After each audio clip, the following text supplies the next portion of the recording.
Welcome back to our study of the book of Colossians.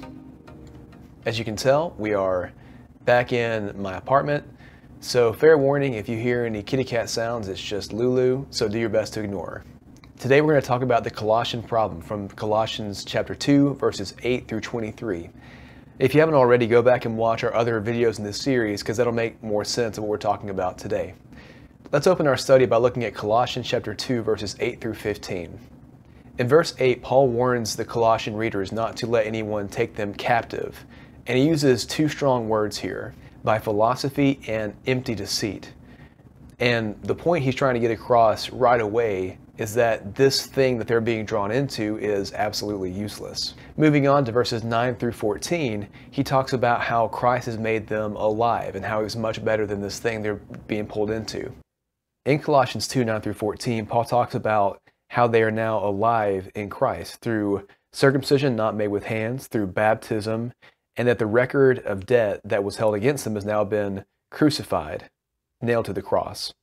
And of course, all this is spiritual, all this is metaphorical, but it's all been done by Jesus' death, his burial, and resurrection. And Paul's point is, you can't get this kind of stuff anywhere else.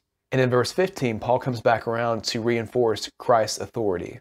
He says that Christ has disarmed the authorities and put them to open shame. And this word could mean disarmed, like literally taking away their weapons, or it could mean stripped, maybe even of clothing. But the point here is that Jesus has publicly exposed these false teachers and these false powers and authorities because he has the power to do so. And so in this section, Paul's point is crystal clear. There is no need to go anywhere else because Jesus has the ultimate authority. He is the head. And as modern readers, we can take away from this that we must also recognize Christ's authority. Actually, that's a big reason why a lot of Christians fall to the left or the right, is because they start to put their trust and hope in things that aren't Christ. And what Paul here, he says, is that if you want to stay true, you want to stay faithful and consistent, then consider those other things that you're chasing less than Christ. Because if Christ has the ultimate authority in our lives, he has the ultimate plan for us, and there's no need to go anywhere else. As we move into Colossians chapter 2, verses 16 through 18, Paul's going to discuss some of those specific problems that they're dealing with in Colossae. And there's been a lot of debate between scholars about what exactly the problem in Colossae was. But a good mainstream, middle-of-the-road idea here is that it's probably a mixture of Jewish ideas and pagan cult practices kind of blended together. For instance, in verse 16, Paul talks about some very Jewish ideas, like food or drink, or certain festival days, or Sabbaths, and all of these were very, very Jewish. And in verse 17, Paul talks about how these were shadows of things to come. And that word is sometimes translated to antitypes, which just means something that was pointing to something greater in the coming years or decades. The same idea is found in Hebrews 10 and verse 1, where it talks about all those Old Testament things were good for a while, but they actually were pointing to the fulfillment in Christ Jesus. And so that was one side of this weirdness in Colossae. And the other side is in verse 18, probably more dealing with cult practices, pagan cult practices. Paul mentions asceticism, which was kind of translated to like false humility, kind of like fasting, or some even suggest like flailing yourself with some whips, things like that. But this kind of false humility that makes you feel religious but doesn't really do anything for you. So asceticism, angel worship, and visions. Now, as we talked about in our previous videos, the Colossians had a very difficult time deciding what they needed to do spiritually, because a lot of them called on angels, and that was a local practice apparently, to summon angels to try and protect you and your family. And that's exactly what's going on here. The worship of angels, the calling on angels that this false teaching is promoting here. And in verse 18, we get a very strong sense this was probably one influential false teacher in Colossae. Let no one disqualify you, insisting on asceticism and worship of angels, going on in detail about visions, puffed up without reason by his sensuous mind.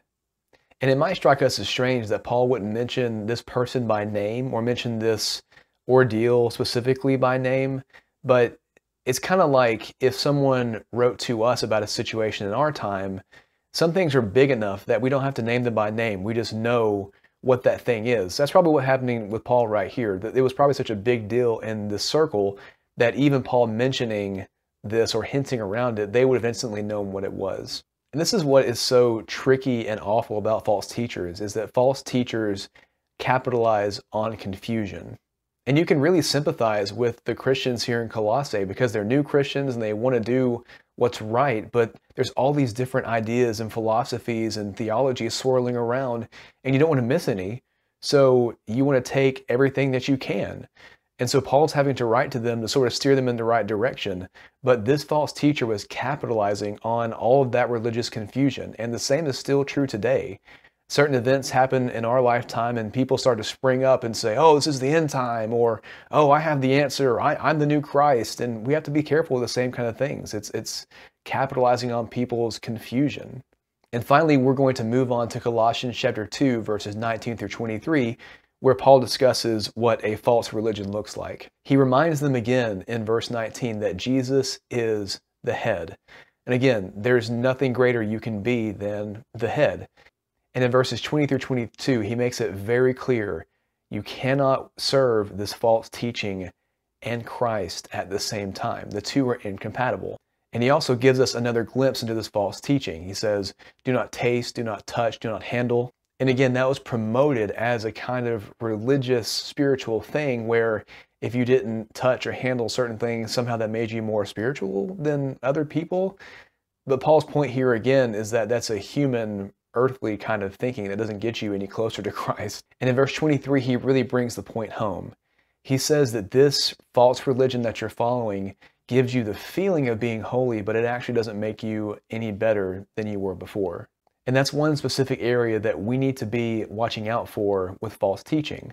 False teachers always insert their own ideas and teachings. And actually, Jesus even had a hard time with this in Matthew chapter 15 with the Pharisees, because the Pharisees taught that you had to wash your hands a certain way and you could only do things this certain way. And it wasn't really the law of Moses that said that. It was just the Pharisees who said that. They had made up that idea and they had held on to it as if God had said it. And Jesus has a very direct conversation with them about how Isaiah prophesied about them, that they would uphold their own teachings in place of God's teaching.